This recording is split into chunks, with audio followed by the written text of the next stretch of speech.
All right. I've got good news. I'm not disabled this time around. So I think we're in good stead now. I've just walked in from doing some chair sits, really. Yeah, I call them box squats, but really it's a chair. That's how high it is. So I worked up to 180 for 5, which is very, very surprising given the fact that yesterday I did all those reps. So I think whatever last week was, it was related to detraining, I guess, from the week before. That's how I'm kind of like summarizing that. So the week before, that 100 reps session was basically all about sickness. So I was sick for a week, and then I come in, I do 100 reps, and then basically sick from soreness for another week. So I think whatever the case was, what are you doing, man? Just gonna bring this together. Okay. Okay, Mitsai, go, run through.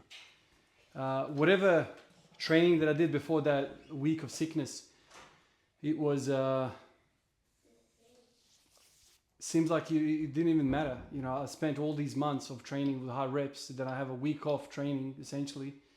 From any meaningful training, I have a week off, then I come back with the vengeance, and all of a sudden there's a lot of soreness. So that's surprising to me. It's surprising to me that the body can forget everything about training in the space of 7 days. It's bizarre. Although, you know, when I came back, I came back with a lot of volume. Still, it's surprising to me that I was that sore. So this time around, yesterday I did basically the exact same session, 100 reps, 10 by 10. And this morning I've woken up and I feel not too bad. I mean, I feel weak, you know, like jelly legs and whatever, but I'm not sore.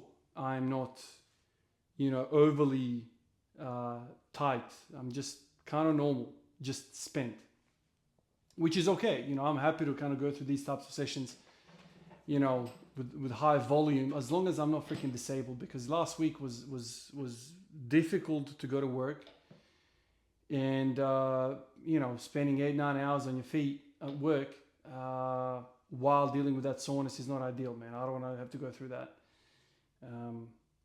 But this time around, I feel all right, so I'm kind of hopeful. Maybe I can get back 4 days of rest, hit it again. One of you guys wrote a comment yesterday that I saw. I don't know if I responded to it, but I read it. I didn't have time, probably at work. I read it, and it was something along the lines of, you know, basically recommending a progression from here. So, you know, go from 110 by 10 to maybe the next weight, 110, and do 10 sets of 7. And then build up to 10 sets of 10 with that new weight, and then keep going. I mean, I like that. I like it. I just don't like having fixed timelines for that. You know, like anything, I don't like rigidity. I don't like, you know, hard block periodization, which is forcing you to do things that you're not ready for. I'd rather wait for the body to make that step, and then you kind of load up on it. Like I said in yesterday's video, it all depends on many different variables, and for you to throw some rigidity on top of your lifestyle, it makes no sense. One thing that I have noticed with the 10 sets of 10 is that I've been eating a lot. I'm not sure how many calories I'm eating, but I'm eating substantially more. So, I mean, that's my thing. I know a lot of people say that when you go into your typical strength phase, you eat a lot. For me, when I go into a hypertrophy kind of type of stage, I eat a lot more, because strength phases wear me out, like centrally, nervously, really wears me out, and it takes my appetite away. But when I go into hypertrophy training, or even like completely to that end of the spectrum, if I just go for a run, that few weeks, probably four weeks that I was running last year, man, I have never eaten more food in my life than that period. It was so appetite inducing, those bunch of weeks where I was running. It was crazy. So it seems like if I go from wanting the real strength training, you know, sets of 1, 2, and 3, like real moving heavy weight, that type of stuff doesn't elicit a lot of appetite for me.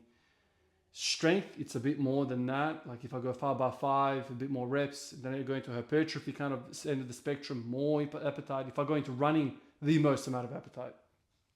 So for all those people that are, you know, running and trying to lose weight, man, I feel for you, man. Like I really, really feel. I feel like that is the worst thing you can do for your appetite, because if you want to be hungry all the time, especially if you're trying to decrease your calories in the sense of losing weight or losing fat or whatever, man, that's probably the worst way to go about it. Like I mean, everyone's different. Everyone is different. I have to point that out. If I wanted to lose weight, I would just do singles. Heavy ass weight, it's gonna make me feel tired. It's gonna make me feel sleepy, and then when I'm in that state, I don't want to eat. But I know for a lot of people, when they get to that state, they want to eat. So we're all different. So I'm probably, you know, in the midst of putting on a bunch of weight. If I continue to push these 10s, which I really, really want, because I want these adductors really, really spent, so then I can come in here and stretch the hell out of them. You know, try and get that split.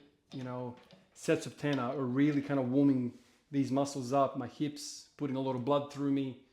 So I feel like that's the best combination, because when you're moving heavy weight, you get really, really tight.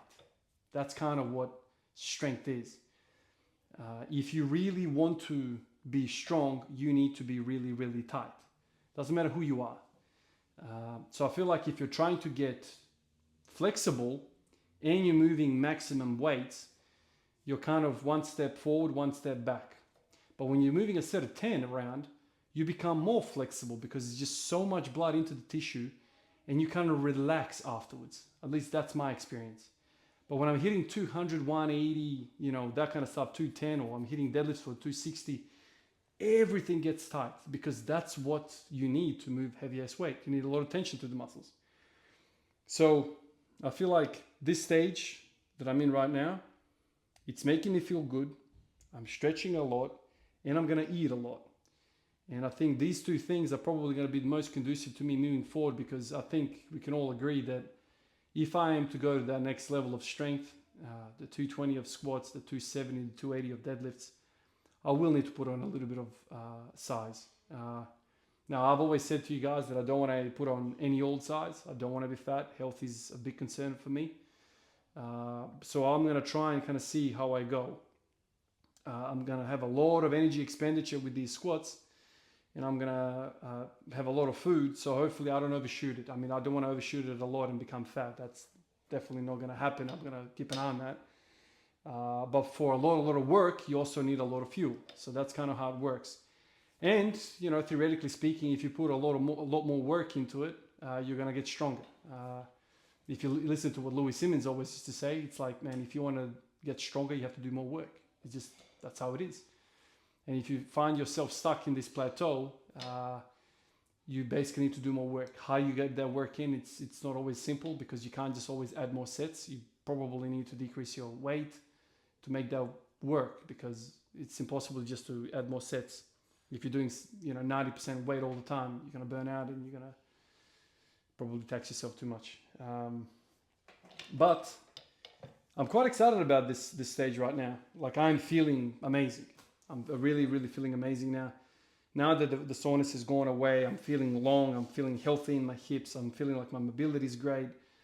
I'm excited for the training sessions. The 10 sets of 10 yesterday took me a little while, but it wasn't tiresome. It wasn't, you know, as daunting as a 5x5. I was talking to somebody, we were messaging, and I said 5x5 is by far the worst thing for me, because the weight is heavy enough that gives you freaking nerves, and it's enough reps to like really be in a hurt locker for a long time. Whereas 10 sets of 10, the weight is kind of light, and you can sit there with the weight and not be, you know, destroyed by it. So I find 10 sets of 10, as crazy as that is, I find 10 sets of 10 easier than 5x5. 5x5, man, you're dealing with 75, 80, 85% weight. Oh, I mean, that is hard, man, because you have to brace hard, you can't breathe. You really have to be on point with your technique, otherwise your lower back is going to get fried and all sorts of things. So I'm in a nice spot. And the reason I'm doing, somebody asked me, why are you doing all these, high box squats? It's to purely make it easier for me, because ATG squats are really heavy on the adductors, really heavy on the lower back. And when I'm dealing with 10 sets of 10, that's taxing the hell out of me. So doing box squats makes it easier for me, but still makes me brace for heavy weight, but it doesn't send me into deep hip flexion. Deep hip flexion it's too much. I mean, I don't want to go ATG every day. That's one thing that I worked out. Let's work on other ranges, getting stronger. Kind of like Paul Anderson did back in the day, and many other guys have done throughout history. It's a nice kind of use of your time to do that, and kind of makes you generate strength from a different kind of angle, joint angle. And I think it's beneficial, especially when you mix it up in a conjugate kind of sense, mixing up different angles, different positions. I mean, that's about the only variation I'm doing right now. All the other variation is with the body, with the upper body, the pushing and the pulling and whatnot. Anyway, that's me, guys. Let me stretch a little bit more, and then I'll hit the shower, sleep, and then start another week. Appreciate you guys. I'll catch you in the next one. Peace out.